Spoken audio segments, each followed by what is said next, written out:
Saudara-saudari yang terkasih, kita jumpa lagi dalam Pelita Hati hari ini, Minggu tanggal 17 Maret 2019. Bersama saya Romo Thomas Suratno SC dari Paroki Cilandak, Jakarta Selatan, mendengar dan merenungkan Sabda Tuhan, yakni firman Tuhan yang tersurat di dalam Injil Lukas, bab atau pasal 9, ayat 28b sampai dengan ayat 36.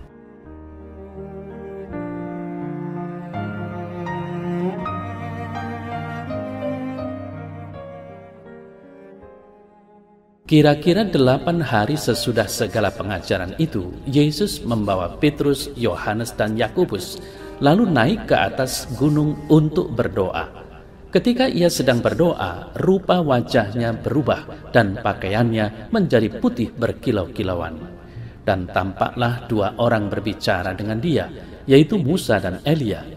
Keduanya menampakkan diri dalam kemuliaan dan berbicara tentang tujuan kepergiannya yang akan digenapinya di Yerusalem. Sementara itu Petrus dan teman-temannya telah tertidur, dan ketika mereka terbangun, mereka melihat Yesus dalam kemuliaannya dan kedua orang yang berdiri di dekatnya itu.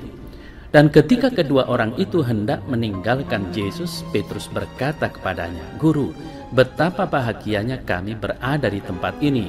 Baiklah, kami dirikan sekarang 3 kemah, 1 untuk engkau, 1 untuk Musa, dan 1 untuk Elia." Tetapi Petrus tidak tahu apa yang dikatakannya itu. Sementara ia berkata demikian, datanglah awan menaungi mereka. Dan ketika mereka masuk ke dalam awan itu, takutlah mereka. Maka terdengarlah suara dari dalam awan itu yang berkata, "Inilah anakku yang kupilih, dengarkanlah dia." Ketika suara itu terdengar, nampaklah Yesus tinggal seorang diri, dan murid-murid itu merahasiakannya. Dan pada masa itu mereka tidak menceritakan kepada siapapun apa yang telah mereka lihat itu.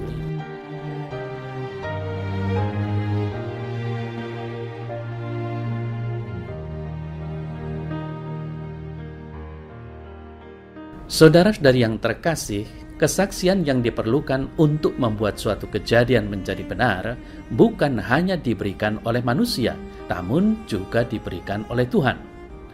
Allah Bapa memuliakan Sang Anak dan bersaksi tentang Yesus dengan mengatakan, "Inilah anak yang kukasihi, kepadanyalah aku berkenan, dengarkanlah dia."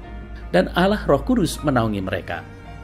Allah Putra dinyatakan sebagai anak Allah. Dan lebih daripada itu, dalam diri Yesus terletak semua hukum dan pemenuhan dari semua nubuat para nabi. Inilah sebabnya Allah Bapa mengatakan kepada para rasul untuk mendengarkan Yesus. Bahkan segala kuasa di sorga dan di bumi telah diberikan kepada Yesus.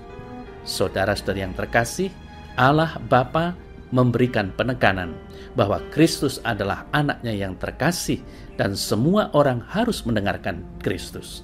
Apa yang perlu didengarkan? Semua yang diucapkannya dan yang dilakukannya. Saudara-saudari yang terkasih, peristiwa ini sangat membahagiakan, terutama para murid yang mengikuti Yesus. Namun mereka juga kecewa karena tidak dapat hidup selamanya di situ. Mereka harus turun gunung dan mengalami lagi seperti yang dialami oleh sesama dengan segala suka dukanya. Disinilah beban dan resiko kita sebagai murid Kristus, atau penyangkalan diri dan memanggul salib penderitaan untuk selalu mengikuti Tuhan Yesus. Saudara-saudari yang terkasih, bagi kita seluruh umat Katolik, sebenarnya kita pun mengalami pengalaman seperti para rasul itu yang menyaksikan transfigurasi. Pengalaman ini kita peroleh setiap kali kita menerima Ekaristi. Dalam setiap perayaan Ekaristi, Kristus yang menderita, wafat, bangkit, dan naik ke surga dihadirkan kembali dan bersatu dengan kita. Dalam persatuan kita dengan Kristus yang kita sambut dalam Ekaristi, kita menyaksikan kemuliaan Allah yang dinyatakan dalam kesederhanaan dan kebersahajaan rupa sepotong roti. Allah yang begitu besar memilih untuk menyatakan dirinya dengan cara yang sangat sederhana agar dapat menghampiri kita dan menyatu dengan kita. Ialah roti surga yang menjadi santapan rohani bagi kita.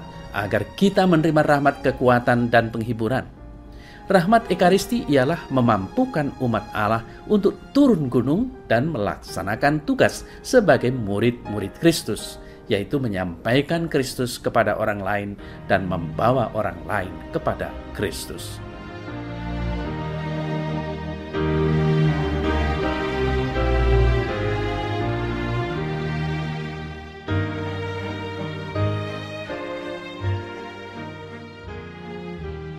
Ya Allah Bapa, tuntunlah dan bimbinglah dengan sabda Putramu yang terkasih, supaya hidup bersama denganmu, dapat mengalami senantiasa kemuliaan-Mu, namun tetap menyadari bahwa aku harus senantiasa hidup bersama orang lain dengan segala suka dukanya, menolong dan bersama mereka menuju pada kehidupan yang abadi yang Engkau anugerahkan kepadaku dan mereka.